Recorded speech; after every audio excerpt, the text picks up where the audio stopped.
నమస్తే రమగారు. నమస్తే జీ.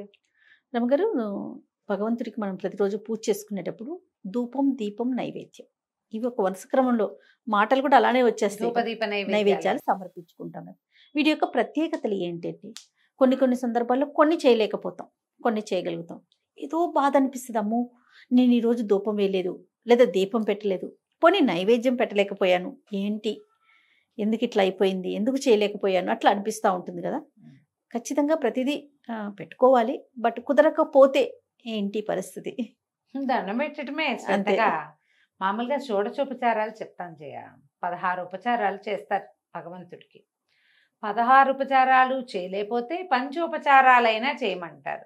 అవి ఇప్పుడు నువ్వు చెప్పిన ధూపం, దీపం, నైవేద్యం, పుష్పము, నమస్కారము. ఒక్కోసారి పువ్వులు ఉండవు, హృదయ కుసుమాన్ని సమర్పిస్తాను దేవుడికి. నైవేద్యం లేదు, అవేవో లేవు, వంట చేయలేదు, పంచదార, చిన్న బెల్లం ముక్క, ఒక అరటిపండు, కొబ్బరికాయలు అవి కొట్టగలిగితే మంచిది. అరటిపళ్ళు ఉన్నాయి, ఓ పండు పెట్టు, ఏదో పండు ఉంది ఏదో ఒక పండు పెట్టు, ఖర్జూరాలు ఉన్నాయి అవి పెట్టు. కానీ ధూపానికి దీపానికి ప్రత్యామ్నాయాలు లేవు. ధూపం ధూపమే, దీపం దీపమే. ఒకవేళ నువ్వు దీపం కూడా పెట్టలేవు, దీపాలు మీ ఇంట్లో అలవాట్లేదు, ధూపం సమర్పించవచ్చు స్వామికి. ఈ ధూపం అనేది సాధారణంగా అందరూ చేసేదే చేయాలి. కొన్ని చోట్ల చైనాలోను అక్కడ కొన్ని దేశాల్లో కూడా ఈ పద్ధతి ఉంది. ధూప సమర్పణ, ఒక అగరబత్తి వెలిగిస్తారు వాళ్ళు కూడా. ఏంటంటే గాలిని పవిత్రం చేసే ప్రక్రియ అది. మనం ఎక్కడ దేవతారాధన చేసుకుంటున్నామో అక్కడి గాలిలో ఉన్నటువంటి అపవిత్రతను తొలగించడం, నెగిటివ్ ఫోర్స్ను తొలగించడం, అది మనం తొలగించి భగవంతుడికి సమర్పిస్తున్నాము. చాలా పనిచేస్తుంది ధూపం. పొద్దున పూట దీపారాధన చేసుకుంటారా, సాయంకాలం ఏం చేస్తారు, ఇళ్లల్లో ధూపం వేస్తాం. మనకి ఒట్టి దేవుడికే కాకుండా ఇంట్లో ఇళ్లల్లా ధూపాన్ని చూపించడం కూడా మన పద్ధతిగా ఉంటుంది. నెగిటివ్ ఎనర్జీస్ ని బయటికి తోసేస్తుంది. ఇందులో వాడేవి సాధారణంగా ఏం వాడతారు, అగరబత్తులు వాడతారు, అగరు, సాంబ్రాణి వాడుకుంటాం, గుగ్గిలం వేస్తారు, గుగ్గిలం పెడతారు కదా, ఇవే కనపడతాయి. ఇవి కాకుండా ఇంకేం చేస్తారు, ఆవు పిడకలు అలాంటివి వాడతారు.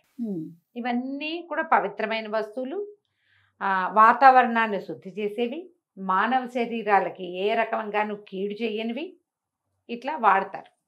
మళ్ళీ ఇది కూడా ఇంత ధూపం అసలు ఊపిరాడనట్టుగా అట్లా దేవుడికి వేయకూడదు, మనం ఇంట్లో వేసుకోకూడదు. కానీ ఖచ్చితంగా ధూప సమర్పణ చేయాలి. దేవతార్చన అనగానే దీపం ఎంత ఇంపార్టెంటో, మనలోని జ్ఞానాంధకారాన్ని పోగొట్టడానికి దీపాన్ని చూపించాలి.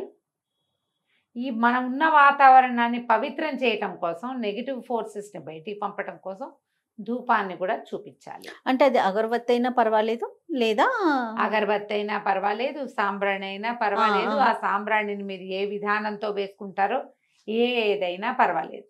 ఇందులో ఏంటంటే రసాయనాలు వాడినవి కాకుండా జాగ్రత్తగా ఇందులో ఏం వాడుతున్నారు అనేది గమనించండి. సేంద్రియ ఉత్పత్తులకి వెళ్ళండి. అగరబత్తుల్లో ఈ ఘాటైన ఫ్రాగ్రెన్స్ వచ్చేవి, ఏదో అద్భుతమైన వాసన వచ్చేది కాకుండా కొంచెం లైట్గా ఉండే పరిమళం కావాలి. ఇందులో ఇంకొకటి ఏముందంటే, ఈ గాలిలో ఒక సన్నని పరిమళం వల్ల మనకి ఫోకస్ పెరుగుతుంది, ధ్యానం బాగా కుదురుతుంది. మనం దేవతార్చన అంటే ఏం చేస్తాం, ఒట్టి పువ్వులే కాదుగా, ఏదో చదువుకుని ఏదైనా చదివి లేదా ధ్యానం చేసి మన మనసుని భగవంతుని పైన లగ్నం చేసే ప్రయత్నం చేస్తాం. ఆ ప్రయత్నానికి ఈ ధూపం సహాయం చేస్తుంది. ఓకే, గాల్లో ఒక సన్నటి పరిమళం అంతా అలుముకుంటుంది, నిదానంగా వెళ్తుంది, ఒక పవిత్రమైన భావన వస్తుంది. ఫోకస్ చేయడానికి ఇది ఉపయోగపడుతుంది.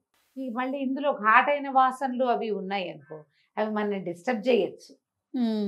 అందుకని వాటికి వెళ్ళకుండా సన్నని పరిమళం ఉండాలి, ఘాటైన వాసన కాదు.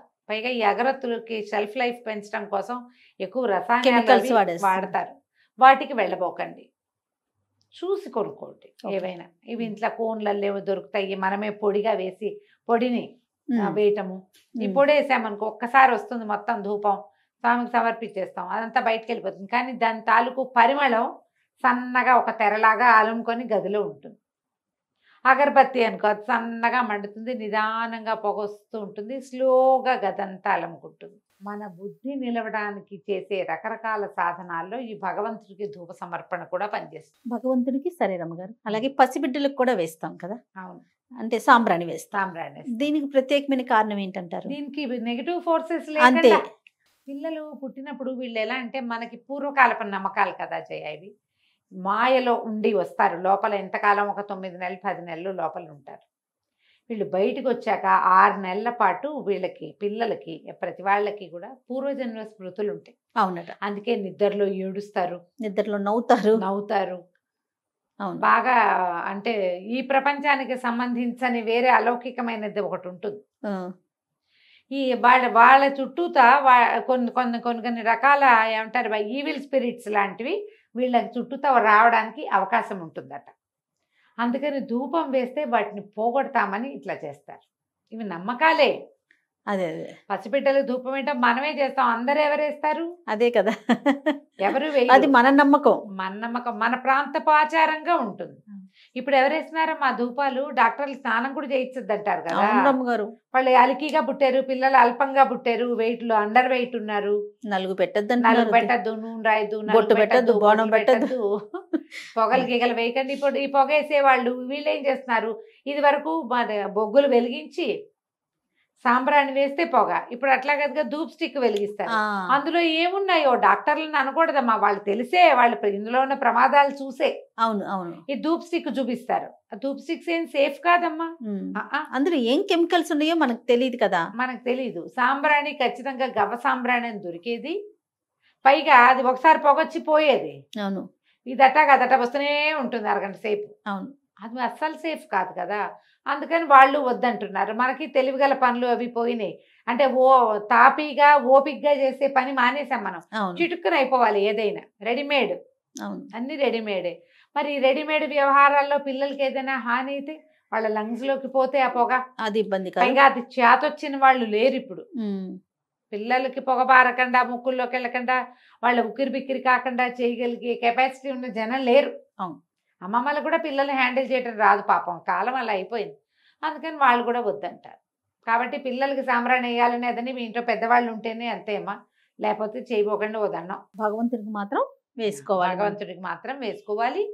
ఏదైనా ప్రత్యేక దినాల్లో తప్పకుండా ఈ సాంబ్రాణి వేయండి. మామూలుగా అయితే అగరబత్తులు అవి వెలిగించుకుంటాం కదా, దానివల్ల ఏంటంటే ఇంట్లో ఉన్న నెగిటివ్ ఫోర్సెస్ పోతాయి. మీరు దేంట్లో వేస్తారో అది ఇల్లంతా ఒకసారి చూపించండి, పొగ చూపిస్తే కొంత ఆ వాతావరణం కొంచెం క్లీన్ అవుతుంది.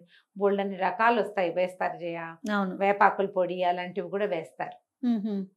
ఇళ్ళు క్లీన్ అవ్వడం కోసం మన ఏమంటారు ఆవు పిడకని దాని మీద కొంచెం నెయ్యి వేసి వెలిగించి, ఆవు పిడక యొక్క పొగ కూడా మంచిది.